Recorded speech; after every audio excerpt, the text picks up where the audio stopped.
Hey peeps, Naisha here, and welcome back to another video. If you're new, welcome. If you're not new, welcome back.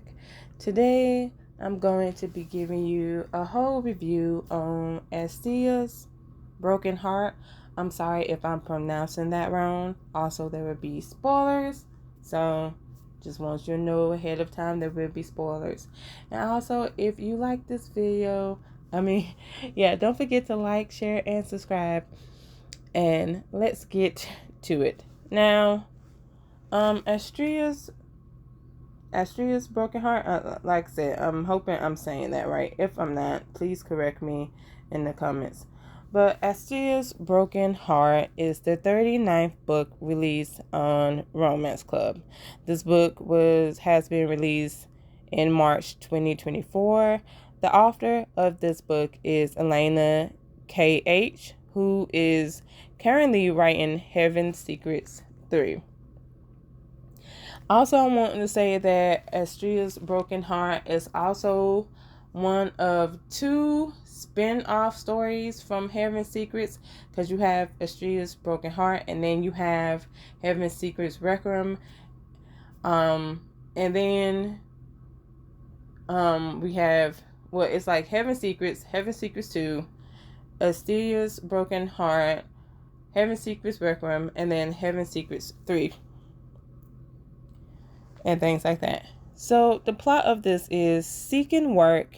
You join an organization chasing the supernatural. There you're tested by strange work and colleagues. This wondrous place, however, does not need believers. Now, I'm going to be completely honest with you. I'm going to be honest. I thought this story was dealing with fairies, vampires, witches, and werewolves. Boy, was I wrong. Especially because I didn't know in the beginning that this was a spinoff until we find out what most of the characters are.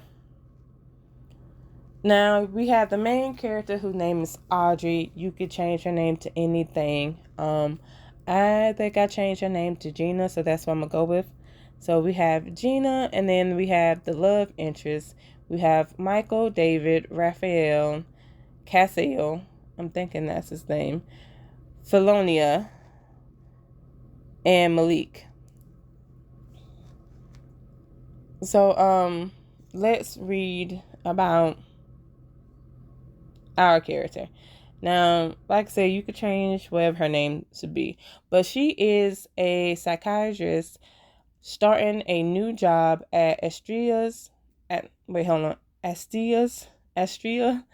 feel like I'm saying this wrong, but anyway, Astrea's detective agency, a firm chasing the supernatural.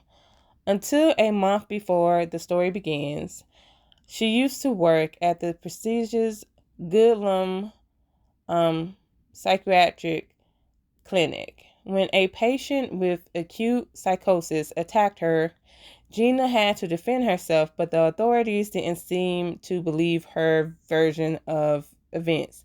As a result, she lost her medical license and left to find a new job. After reading about a opening as a psychological evaluator at the Astrea's detective agency, she applies and gets invited to meet with Michael, the director.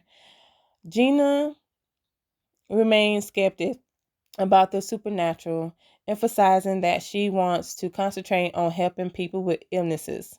Together with David, a lawyer, she solves her first case and decides to take the job. Over the course of the first few days, Gina also meets Raphael, an appraiser specializing on cursed objects, Cassiel, the muscle of the agent, and Felonia, a policewoman working as an informant. Gina was raised in a cult with her father as a pastor.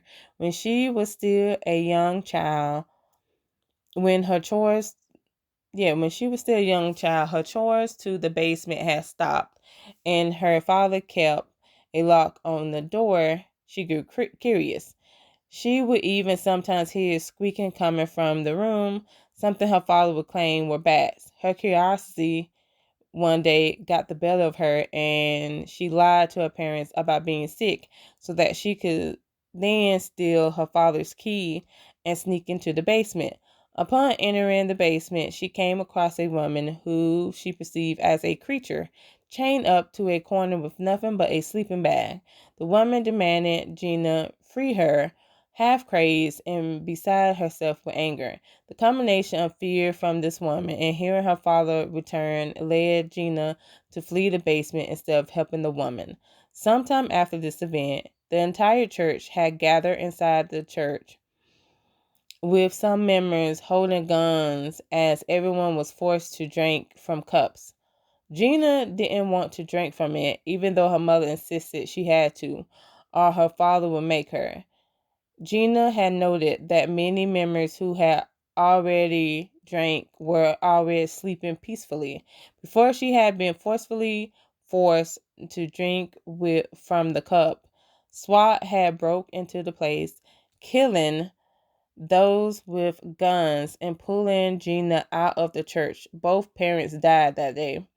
In college, Gina met Ruth and learned that she had been part of the same cult, just in a different location. The two bonded over the shared trauma and became best friends. Now that's Gina's backstory. Now let's go to Michael. Again, spoilers. So, oh yeah, they don't really say that much about Michael. Okay. Says Michael is the director of Astrea's detective agency, a firm chasing the supernatural. He comes across as stoic and doesn't lose his temper easily. Gina, a new hire working as the agency psychological evaluator, noticed that Michael possesses enormous strength and steely endurance.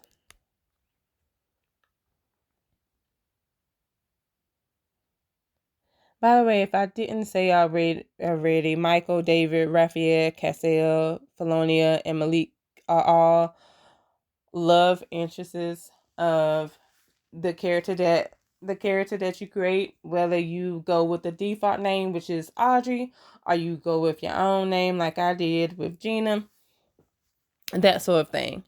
So Felonia is a policewoman working as an informant for the so they don't really tell you that much about um like when you do go to look up these characters, they don't really tell you that much, which I'm assuming that's because they don't want to be spoilers. But anywho, let's begin with my thoughts and opinions, and then of course I'm gonna tell you like everything that happens. So overall, this story is like a roller coaster. Like I would say season 1 was awesome, great. Season 2 was meh. Season 3 was awesome, but ooh, it pissed me off, especially at the end. So let's get into it. So for season 1, but anyway, for season 1, um the main goal for season 1, I want to say, is we find out, like, I want to say in episode I want to say in episode 4 of season 1, I want to say we find out about I want to say later in season 1 we find out about the beast and how I want to say we find out about well, first thing first, we find out about how, like, the detective agency that Gina is now working at, we find out that they have like a terrible reputation and things like that. Also in this story, Gina, she, again, from what I read just now about her, she comes across like skeptic of everything, especially from her background, which is understandable because I was like, oh my goodness. And throughout season 1, you do see flashbacks of, you know, that time period. Which I'm gonna be honest, I love a good flashback. Like, whether it's in a book, in an interactive story game, in movies, TV shows, manga, it don't matter. I love me a good flashback. So you have ton of that, especially in season 1. Also in season 1, we deal with something called the beast. And during all these cases, because um like in season 1, we go to all these cases, and basically Gina has to figure out whether it's this like illness related or if it's something supernatural. From the majority of it, it's basically just illness based. It's not supernatural. It doesn't get supernatural until there's one case where she goes to a town and people are getting random calls from their dead loved ones. And of course it turns out that that wasn't true, but like at the end of that episode, she does end up getting a call from a dead loved one, her mother. And her mother is basically warning her that the beast is basically coming for her and things like that. And I ain't gonna lie, that spooked me out because I'm like, oh, that sent chills down my spine. And throughout season 1, because throughout them like doing the cases and things like that, there are also people getting killed. Um, especially like there's a like they're doing like other cases, and then there's this one particular case where it seems like people are getting killed. What's the case called? uh I can't think of what the case is called, but like I know you have to go to, well, first of all, it's not really like a case. Well, it's not the agency that she's at. It's not their case. I'm gonna call them um AD. Yeah, I'm gonna call them AD. Like, it's not any cases that the AD has done, but like I feel like I'm just messing this up, and I apologize. But anywho, so David takes Gina out one night, and I want to say, yeah, he takes her out one night, and apparently there has been like a murder that was committed and things like that. And Gina met the person that's connected to the case and things like that. And she also meets the victim's sister, and she not only meets the sister, but she also meets the father.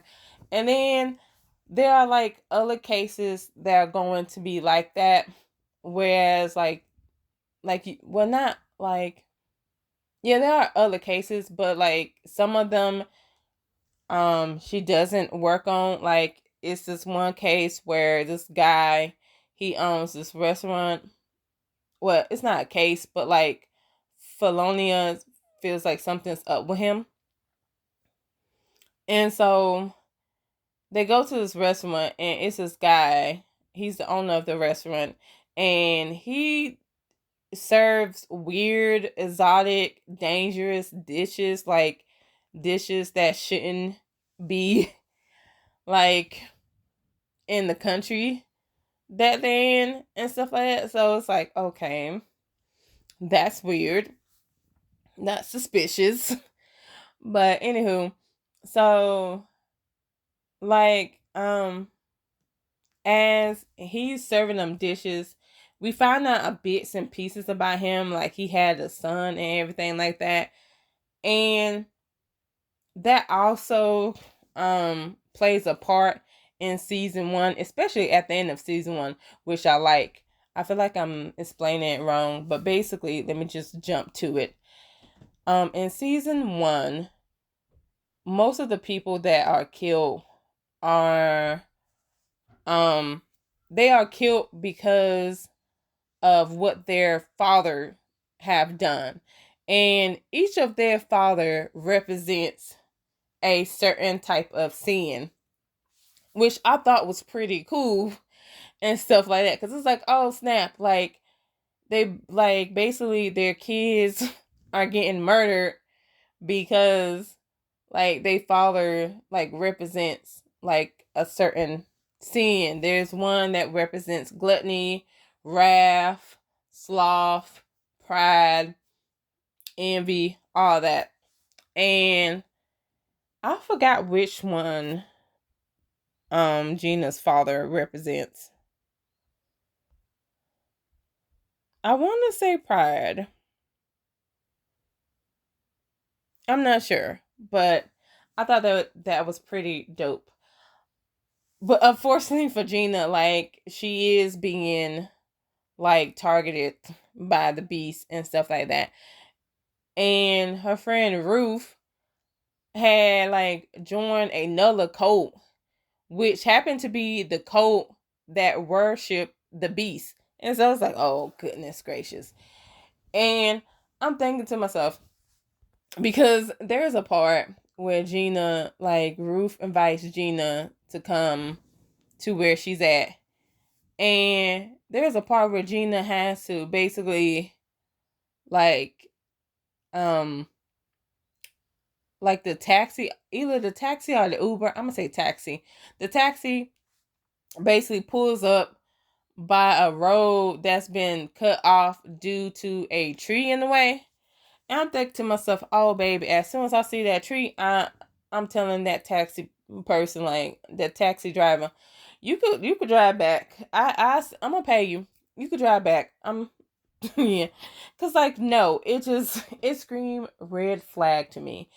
However, she still decides to go, and when she goes, of course, she is basically captured by the worshippers of the beast and things like that, and she almost dies, but Michael, David, Raphael, and I'm gonna call him Cass, they end up rescuing her. I also forgot to mention Malik, because Malik's in this too, and Malik is a little bit weird, and we get to like why he's weird, especially when it comes to season 2 and 3. But yeah, we get to Malik, and he's weird because he's trying to help Gina get her license back and also represent her, because like they're trying to put her in jail for oh, excuse me, for what her patient was, because of her patient and stuff like that. So yeah, but yeah, in the end, Gina gets rescued, and the start of season 2, we find out, which I find, and that is another thing that I like.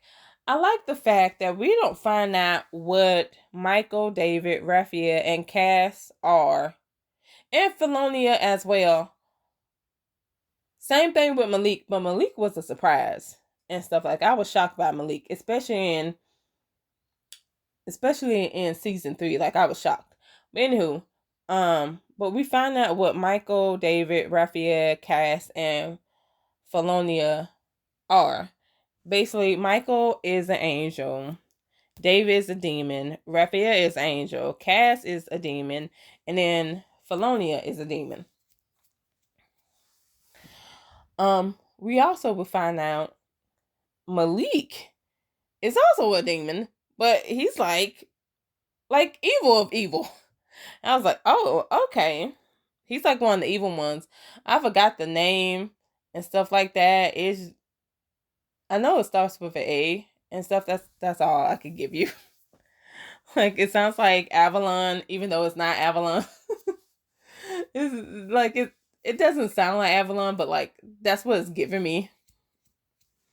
I don't know. But anywho, but back to like season 2. Like we find Gina finds out what they are, and of course she's shocked and she don't know what to do, and she stays away from them for a while, but she comes back. We also meet two other angel and demon. I forgot which is which. Like we meet Furious and I want to say Solomon's. I forgot which one is which. I know Solomon's. He's like basically his skin is white, his hair is white, but his eyes are red. Um, Furious, he's black and bald headed. That's all I can give you, and he has like earrings everywhere. Piercing. He has piercing everywhere. So that's what I could tell you about them. So yeah, I don't know who's a demon, who's an angel with them, but like they're giving me like a couple vibe. I'm not sure, but that's what they're giving me. Anywho, so with season 2, it starts off, it's kind of meh because like we're still giving cases, but the cases are not exciting as they're not like exciting like the cases in season 1. Like they don't have that oomph. And so for season 2, it kind of fell flat for me. It didn't really get good until the end when we found out, okay, like there's something fishy going on with Malik, because Malik had Gina's like case file and stuff like that, and she didn't understand why he had that. The necklace that Cass gave her also was burning in his office, so she didn't understand what that was about, but she told Michael, she was like, yeah, there's something up with Malik. And then we find out that something is up with Malik because he's also trying to unleash the beast as well. And it's like, oh my goodness. I'm getting sick and tired of people trying to unleash this beast. It's annoying. It's like, why we have to unleash anything? Why can't we just be peaceful? Okay. Why can't we just be peaceful and just, go by our business? Like I just didn't understand. But and season 2 ends up with like Michael killing, air quote, killing Malik, but in reality he doesn't kill Malik. Malik isn't dead at all, because in season 3 we find out that he's like a greater demon. That's what I'm gonna call it. Like he's like a greater demon. I was like, oh whoa. I was like, and then I'm thinking to myself, I'm laughing because I'm thinking like, what if somebody picked Malik? Because mind you, Malik is a love interest. And so I'm thinking to myself, what if somebody picked Malik and then realized he was like a greater demon? I know if I would have picked him, I would have been ticked off and I would have redo. Because I ain't gonna lie, I think I did redo. Yeah, I did. Because I picked David and I was like, no offense, David. You seem like a lovely man, but I'm gonna go with one of the angels. I went with Michael because he was attractive. He's cute and stuff like that. But anywho, and also that's another thing. I like the relationship between Michael and Gina, like from season 1 to season 3, because in season 3 that's when he gets more passionate. In season 1, it's kind of like a slow burn, and that's what I like. Like I don't mind like intimate scenes and things like that, but at least have some substance behind it. And that's what I love about this story. It has some substance behind it. Like anybody you decide to pursue and date in this story, like, again, it's a build up, and I love that. It's not like a wham bam, thank you ma'am. Is some substance behind it, so I like that. Anywho, but throughout the story, we see basically Michael. Well, I see Michael and Gina's relationship, blooming, and I'm here for it. I love it, especially when we get to season 3, because it's like, yes, and then we get to those intimate scenes, honey, and let me tell you, they do not disappoint. I was like, yeah, now this is my type of intimate scenes. Yeah, I was living for those.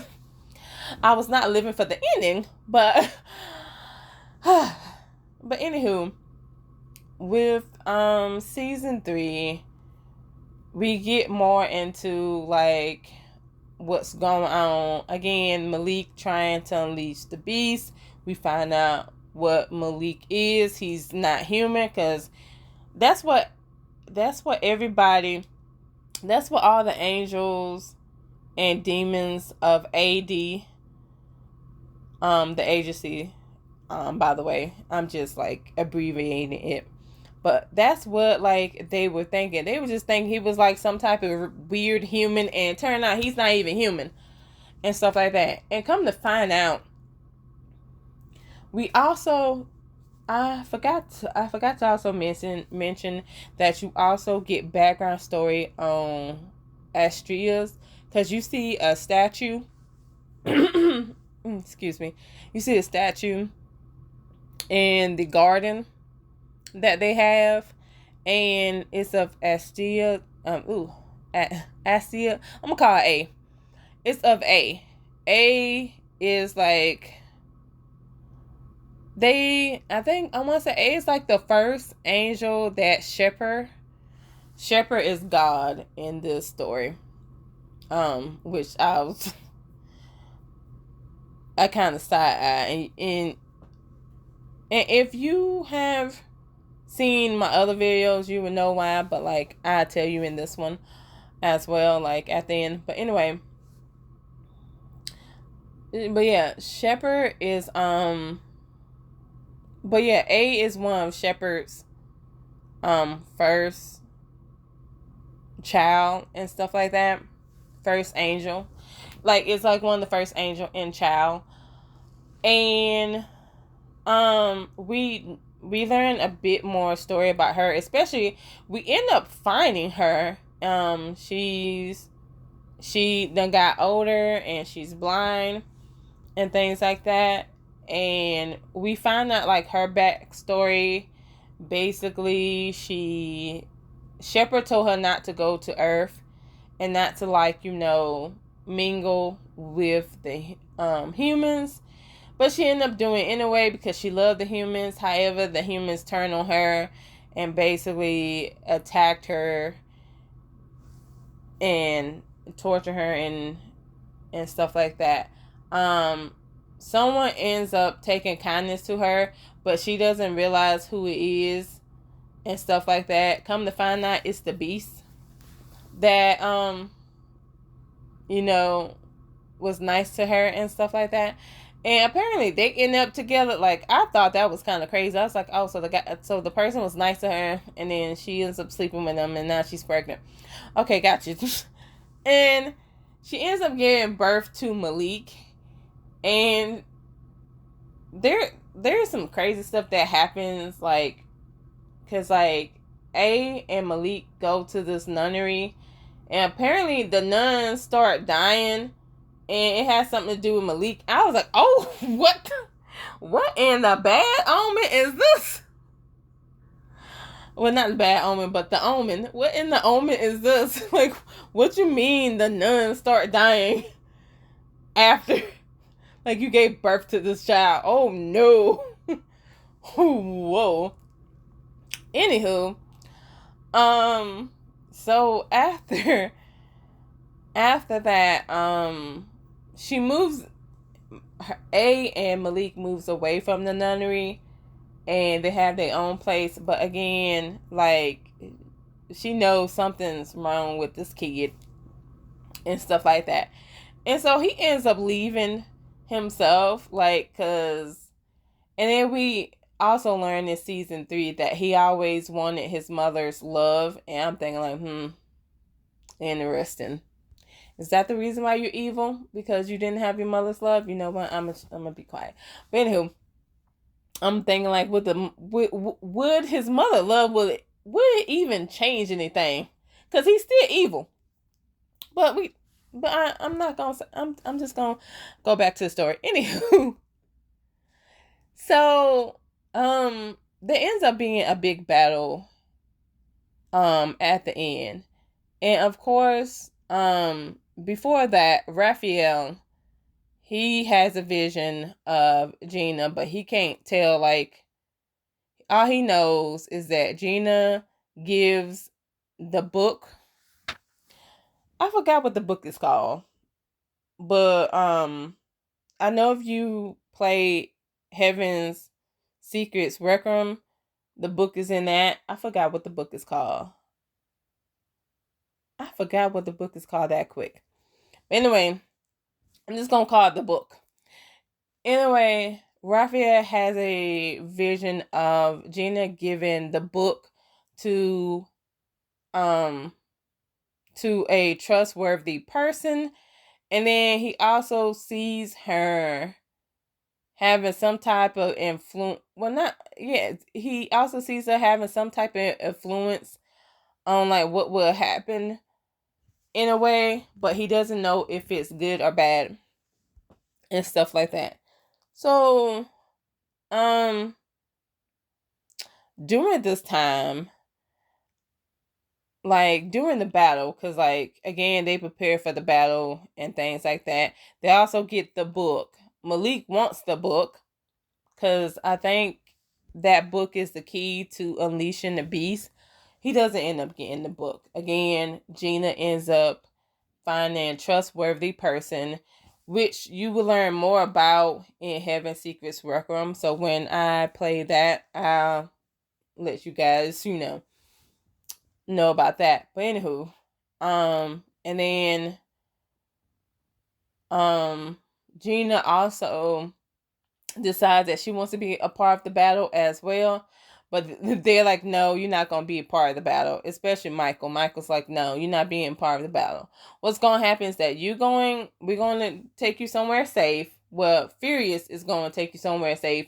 And after that, we are going to like, well, I don't think they said where they was going, but like, they're just going to be together and stuff like that. However, Furious ends. I was shocked at this because, like, when I was playing this, I was shocked because, like, Gina was saying something and it wasn't nothing smart. It was just like, mentioning, like, she was like mentioning something and she was like confused about something. I forgot what she's saying, but it was a nice little question. Like, it wasn't horrible or anything like that. However, Furious gets angry and tries to kill Gina. However, Michael, he ends up sensing that she's in danger and he sees it and he just kills Furious. And I was like, he did. Anywho, Michael takes her. I think he takes her back to like where like the AD agency used to be, because that building basically collapsed because, like, again, shit is hitting the fan. Well, it's just hitting the fan. Sorry about that. But yeah, it's just hitting the fan. And so it had collapsed and stuff like that. Anywho, and Michael went back to the battlefield, and of course, like, the battle begins. Where Gina is at, like, Michael thought she was safe, which I find funny. Thought she was safe, but she wasn't, because the dead was coming after her too. And things like that. And again, the battle is looking gruesome, especially for like the AD team, right? It's looking gruesome for them. However, it is saved. Like, everything is saved, not because of the angels and the demons, basically because of Gina, a human. Not only a human, but one who was a psychiatrist, now a psychological evaluator, she ends up saving the day because the dead kept saying stuff, and Gina listened. She listened to what they were saying because they was like saying stuff. And so she started to talk to them. She was like, I hear you.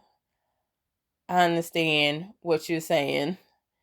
And basically, basically telling them what they wanted to hear, which is like they would not be forgotten and things like that. It was a nice, like, heartwarming speech. I hate that I can't remember like what all she said, but it was beautiful. And that ended up saving the day because, like, as soon as she said that, they disappeared from where she was and also on the battlefield. And Malik, he was laughing because he was like, wow, a human saved the day. Interesting, because he thought like all humanity was lost, but it wasn't. And same thing with she thought like, the humans were horrible, but when she met Gina, she noticed that, humans can also be good. But Malik and his mother, they basically, the beast, like, took them back to where he's at, which I thought was weird, but okay. But not, I just thought that was weird. And then after they left, you think everything would be fine and dandy. You think everything would be fine and dandy. Shoot, I thought everything was gonna be fine and dandy. Let me tell you right now, it was not fine and dandy. Fine and dandy. No, I'm so upset because it's like, why, like, Elena? Why would you do that? Like, Elena, I know there is more people who had stuff to do with this story, with Astrea's broken heart. However, like, all the people that have to do with this story and Elena, because, like, she's the main, like, writer and stuff like that, author. Why did y'all put me through this? I was so upset because at the end, and it doesn't matter if you chose skeptic or faith. It doesn't matter. You still end up dying. Gina ends up dying. She ends up coughing up blood. I was like, what the heck is going on here? What? I'm thinking, like, she's sick. Like, did she catch something? Like, what is going on? Like, I'm like shocked. Then for some odd reason, she mind leaked with Solemnus. I'm gonna call him Saul. She ends up mind linking with Saul, and Saul says, I'm sorry, but I had to kill you because I didn't know. Like, we still don't know if you are, like, if you would end us all. And the fun fact about it, I'm gonna wait before I say the fun fact, but what's funny about that? I'm gonna tell y'all what's funny about that but Solomon's, yeah, he basically ends up saying, like, he's sorry, but he couldn't trust that Gina would, he couldn't just accept that Gina is alive and stuff like that. So he had to take her out.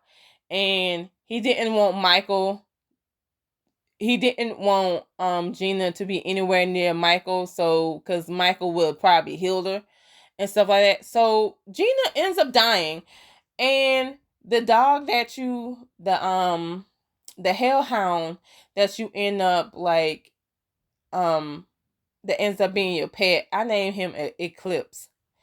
Eclipse came, and Eclipse, oh my goodness, it was so sad because Eclipse was just whining at the fact that its, like, owner was dying in front of him, and there's nothing he could do about it because every time Gina every time Gina was in trouble, for most of the time, Eclipse would come and rescue her.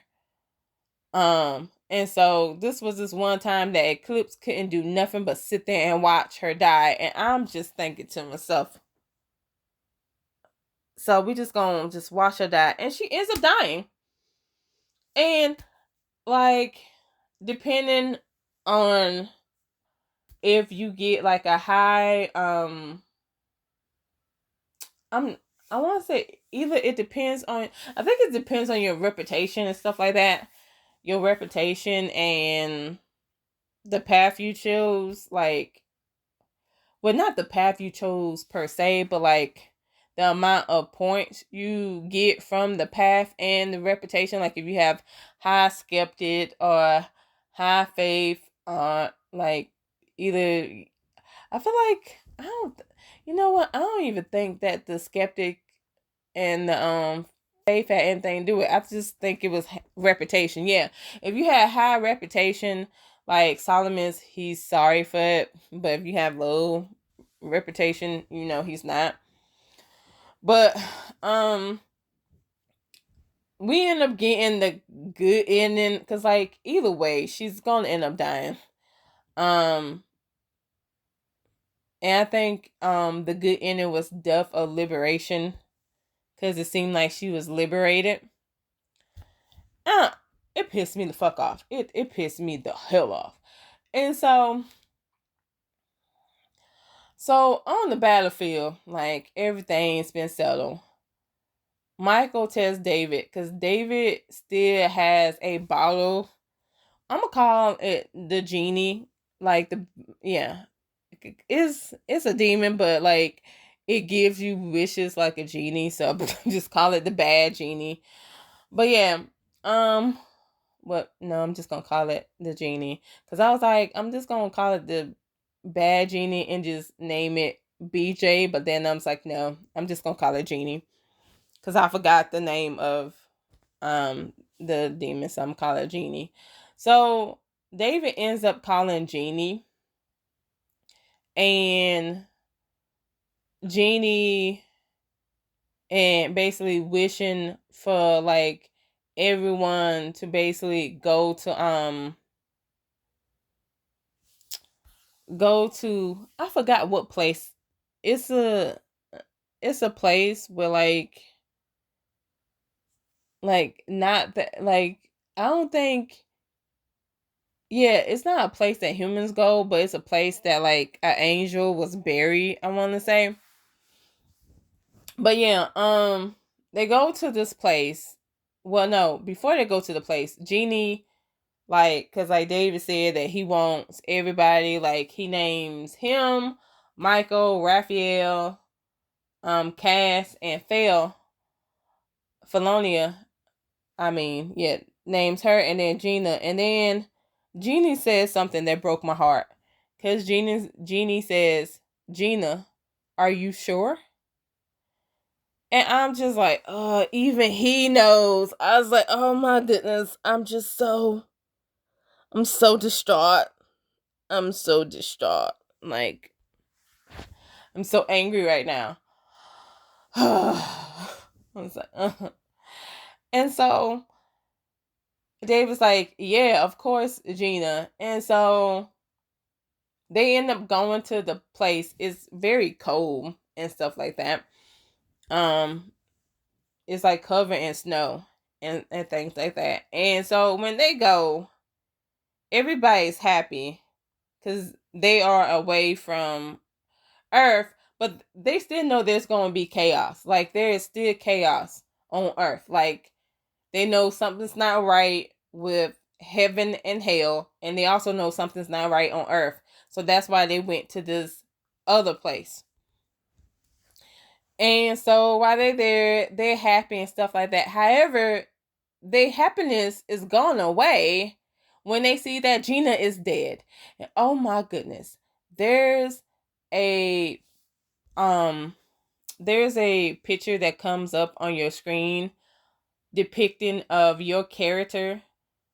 Well, depictor a depiction of like your character and then the love interest that you choose for your character. I know, again, my character Gina, and Michael. So it's her and Michael. Like Michael is in her coffin. Like, cause like they built I'm trying to figure out how to get a coffin. But yeah, they But yeah, they made her a coffin, and there's a scene where Michael is in the coffin holding her, and my character, she's black, and like, but like the details on how they make her look like, dead is just like, I ain't gonna lie, the graphics are nice on this. I'm not gonna lie, like Romance Club, y'all did y'all big one with this and stuff, but like the graphic and just the look of everything is just, it's just so pretty but sad at the same time. And what irks my nerves is that they left Solomon's like where he was, like he's on the field, and someone pops on the battlefield with him, and it's Plague from Heaven Secrets 2, is Plague and stuff like that, which I was like, that's what his ass get. I have no like no empathy for that. Ooh, I'm so mad that he killed off my character. Ooh. And then the gag is because he thought Gina being alive would be destruction. No, her being dead would be destruction. Because tell me why at the end we see Malik, for some odd reason, he has like, he is connected. I don't know, he mind link with David, Michael, Raphael, Cass, and Felonia. He like mind link with them and was telling them that he could bring Gina back and stuff, but they would have to be on Shepard's evil twin brother side, basically. And I'm thinking like, see, the destruction that Solomon was trying to prevent, he created. He created the destruction. And I'm like, oh my goodness, why? I'm telling you, I'm sorry, I'm still like, why?